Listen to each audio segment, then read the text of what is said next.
Oke, dalam suatu rangkaian di sini ada I1 45 ampere, I2 15 ampere, I3 itu belum tahu, I4 5 ampere, I5 disuruh mencari, I6 belum tahu. Nah, dari sini kalau kita disuruh mencari arus yang mengalir dalam suatu rangkaian, maka kita menggunakan prinsip hukum Kirchhoff 1 bahwa arus yang masuk sama dengan arus yang keluar. Jadi kita lihat dulu titik percabangan. Nah, oke, di sini ada beberapa titik percabangan. Kita sebut saja, ini kita sebut sebagai titik percabangan A, yang ini kita sebut sebagai titik percabangan B, yang ini kita sebut sebagai titik percabangan C, dan ini kita sebut sebagai titik percabangan D. Oke, di sini yang pertama kita lihat titik percabangan A. Arus yang masuk ada I1, arus yang keluar ada I2 dan I. Kita tidak tahu ini, maka kita sebut saja ini sebagai I7. 6 sini 7. Ini titik percabangannya, yang masuk I1, yang keluar I2 dan I7. Kita masukkan ke rumus hukum Kirchhoff.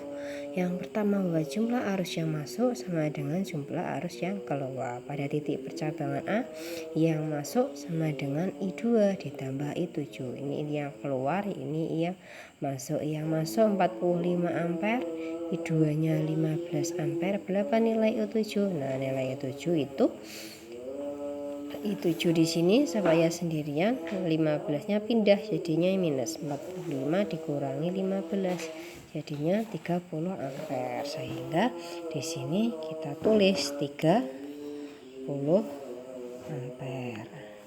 Nah, oke, kita lihat titik percabangan yang B. Yang masuk I7 30 ampere, yang keluar I3 dan I4. I4 nya sudah tahu 5 ampere. Berapa nilai I3? Oke, titik percabangan yang B. I7 yang masuk sama dengan yang keluar I3 ditambah I4. I7 nya tadi 30 ampere, I3 nya belum tahu, I4 nya 5 ampere. Jadi I3 30 dikurangi 5, 5 nya pindah ke sini karena positif jadi minus. 30 dikurangi 5 sama dengan 25 ampere. Jadi I3 nya di sini nilainya 25 ampere. Nah, I3 tahu, I4 tahu, berapa nilai C-nya? I masuk ada I3, ada I4 ke dalam titik percabangan yang C. Nah, titik percabangan yang C, I masuk ada 3, I4. I3 nya 25, I4 nya 5, berarti I5 nya tinggal ini ditambahkan ini jadinya 30 ampere. Jadi di sini 30 ampere. I2 di sini masih sama nilainya, I2 sama dengan 15 ampere. Ini titik percabangan D.